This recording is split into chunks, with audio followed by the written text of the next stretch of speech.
Alright, so I just received the 2 bags that I was waiting for. I received these at a 50% discount from the manufacturer, Nelson Rigg. They gave me a heck of a deal with 50% off and free shipping and the like.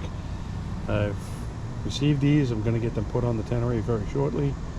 This one right here is the 10-liter Hurricane Series bag, and this one right here is the Crash Bar bag. Both of which come with multiple different fastening pieces. These are 4 Velcro straps, 2 buckle straps. This one has, for the 10-liter bag, comes with 4 of their heavy-duty metallic straps. These are pretty heavy-duty. They're definitely high quality. It's not going to go anywhere.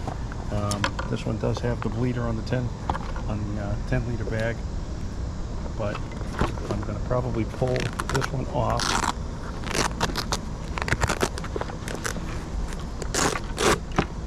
And I will use this one, mount it right onto one of the saddlebags, probably the right hand side, and I'll use that one on there. I'll just keep the pad for use later on or other purposes in the future.